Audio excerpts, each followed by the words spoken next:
একটা ত্রুটি পায় তখন তারা আপডেট ভার্সন করে। আল্লাহ সুবহানাহু ওয়া তাআলা কিন্তু আমাদের কোনো আপডেট ভার্সন বার করে না। ওই যে 2000 বছর আগে যে সৃষ্টি করছে আমাদেরকে, নাকের জায়গায় নাক ঠিকই আছে, আপডেট ভার্সন কিছু তৈরি করতে হচ্ছে না। হাতের জায়গায় হাত ঠিকই আছে, হাত ঠিকই আছে, তাদের কোনো পায়ের জায়গায় পা কষ্ট ঠিকই পা আছে। করা লাগতেছে। কিন্তু মানুষ যে তৈরি করতেছে আর মানুষের দেমাকের জন্য বা তার ব্রেনটা উন্নতি করার জন্য তা কিন্তু কসরত করা লাগে। হাত বাড়ার জন্য কসরত করা লাগে না। হয়তো ফিটনেস তোমার অটোমেটিক বাড়তে থাকবে, কিন্তু দেমাক, তোমার বুদ্ধি, তুমি যদি কাজ করতে চাও কোনো একটা বিষয়, তাহলে তোমার এটার উপর পরিচর্যা করতে হবে। আল্লাহ সুবহানাহু ওয়া তাআলা সব কিছু ছেড়ে দিয়েছেন, শুধু দেমাক বুদ্ধি জিনিসটা আল্লাহর হাতে রেখে দিয়েছে। তুমি পরিশ্রম করলে তোমার মেধা যাচাই হবে, বাড়বে, সেটাই। মাশাআল্লাহ। এত আরো কিছু কথা আছে যে আপনি দেখেন একটা জিনিস, শরীরে আপনি যখন পরিশ্রম করতেছেন আপনার শরীরের থেকে ঘাম বের হচ্ছে, ঠিক আছে? যদি এমন হয় হঠাৎ করে ঘামগুলো বের হলো না, তখন আপনার অবস্থা কী হবে? কিন্তু যে গানটা বের হতেছে, এটা কি আপনার ঢুকানোর ক্ষমতা আছে ভিতরে? না। সে ক্ষমতাটা আপনার নাই। আরেকটা অপশন যে একটা জিনিস, বা আমার এক বড় ভাই কক্সবাজার গেছিল, কক্সবাজার যাওয়ার পরে সে একটু চিন্তা করছে, সালা 10তলা হোটেলের মধ্যে আমি থাকতেছি, মোটর দিয়ে 10তলা পরে পানি উঠাইছি, কিন্তু সাগর পার নারিকেল গাছ নাই, কোনো পাইপ নাই, কোনো মোটর, এতটুকু উপর পর্যন্ত মিষ্টি পানি কিভাবে গেল এটার ভিতরে? আমার মাথায় ধরে না।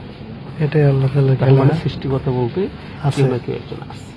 সেটাই আমাদের শেষ পর্যায়ে জানতে হবে, মানতে হবে যে আমাদের সৃষ্টি একজন আছে, আছে। যিনি আমাদেরকে সৃষ্টি করেছেন, যিনি আমাদের রিজিক আগে থেকেই বর্ণন করে রেখেছেন।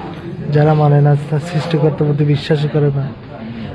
এবং যারা সৃষ্টিকর্তাকে বিশ্বাস করা, যে একটা কথা বলে আস্তিক বা নাস্তিক একটা শব্দ আছে না, তারা তারা তাদের থিওরিগুলো আপনি যদি শোনেন আপনি একটু অবাক লাগবে। যেমন আমার একটা ইংরেজি প্রফেসর ছিল, হঠাৎ করে ওদের মধ্যে কথা হয়েছিল যে আল্লাহ, উনি বলতেছে আল্লাহ নাই, তখন ক্লাসের ভালো স্টুডেন্ট বলছে না আস্তাগফিরুল্লাহ, আল্লাহ তো আছে, অবশ্যই আছে। তখন বলছে কীভাবে আল্লাহ যে নাই, তোমার প্রমাণটা কীরকম? তুমি পান খাবা, শুধু পান চিবাবা, এটা লাল হবে না কিন্তু গ্রিন হবে। শুধু সুপারি খাবা, এটার কালারটা আলাদা হবে। যখন তুমি পান, সুপারি, চুন যত একসাথে মিক্স করবা, তখন এটার কালারটা কিন্তু লাল হবে। ঠিকই মানুষ এরকম ভাবে, মানে এটা হচ্ছে যে নাস্তিক, তার উদাহরণ, যে সে যে প্রমাণ করতেছে যে সৃষ্টিকর্তা মানে নাউজুবিল্লাহ, আল্লাহ বলতে কেউ নাই, সেটা প্রমাণ করতেছে। তখন তার কথা শুনে একটু থল লাগলাম যে বিষয়টা কি, এটা কীভাবে সে যুক্তি দিল।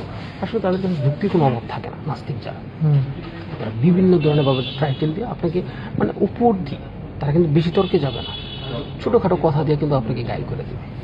যুক্তির মার্কে। হ্যাঁ, যুক্তির মারফেসে তারা গাইড করে দেবে। তাই আমরা স্বীকার করি আল্লাহ তাআলা আমাদের আছে। হ্যাঁ, অবশ্যই, ইনশাল্লাহ।